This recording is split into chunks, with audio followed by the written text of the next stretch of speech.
পশ্চিমবঙ্গের যে ন্যাশনাল পার্কগুলো রয়েছে, 6টা পশ্চিমবঙ্গের ন্যাশনাল পার্ক রয়েছে, সারা ভারতে 106টা ন্যাশনাল পার্ক রয়েছে। এই 6টা ন্যাশনাল পার্ক অনেকের মনে থাকে না, যাদের মনে থাকে না তাদের একটা সুন্দরী লাইন মনে রাখতে হবে।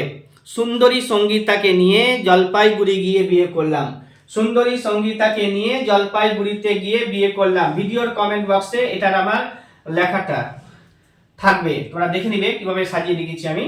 তো সুন্দরী সঙ্গীতাকে নিয়ে জলপাইগুড়িতে গিয়ে বিয়ে করলাম, সুন্দরী দিয়ে সুন্দরবন ন্যাশনাল পার্ক, সঙ্গীতা দিয়ে সিঙ্গাল্লা ন্যাশনাল পার্ক, নিয়ে দিয়ে হচ্ছে তোমার নেওড়াবালি ন্যাশনাল পার্ক, আর হচ্ছে জলপাইগুড়ি দিয়ে জলপাইগুড়ি তো জলদাপাড়া ন্যাশনাল পার্ক, গিয়ে দিয়ে হচ্ছে গরুমারা ন্যাশনাল পার্ক যেটা রয়েছে জলপাইগুড়িতে, আর হচ্ছে বক্সা ন্যাশনাল পার্ক আলিপুরদুয়ারে, বিয়েতে ব আছে সেটা দিয়ে আলিপুর বক্সা ন্যাশনাল পার্কের নাম লিখে রেখেছি। সাদা হাতির দেশ থাইল্যান্ডকে বলা হচ্ছে তুলবুল প্রকল্প। ঝিলাম নদীতে সর্বাধিক চীনা উৎপাদন করছে যে রাজ্যটি, তার নাম হচ্ছে গুজরাট।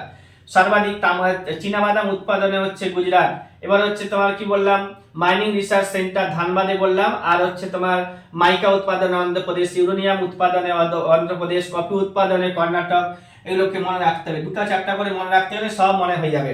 এবার হচ্ছে কি সবচেয়ে হাইয়েস্ট পিক অফ ইন্ডিয়া হচ্ছে K2, আর হচ্ছে কাঞ্চনজঙ্ঘা হচ্ছে হিমালয় পর্বতে অবস্থিত শৃঙ্গগুলির মধ্যে সবথেকে উঁচু। নবীন ভঙ্গিল পর্বতমালা বলা হচ্ছে হিমালয়কে, আর প্রাচীন ভঙ্গিল পর্বতমালা হচ্ছে আরাবল্লী পর্বতকে। আরাবল্লী পর্বত বর্তমানে ক্ষয়জাত পর্বতে পরিণত হয়েছে।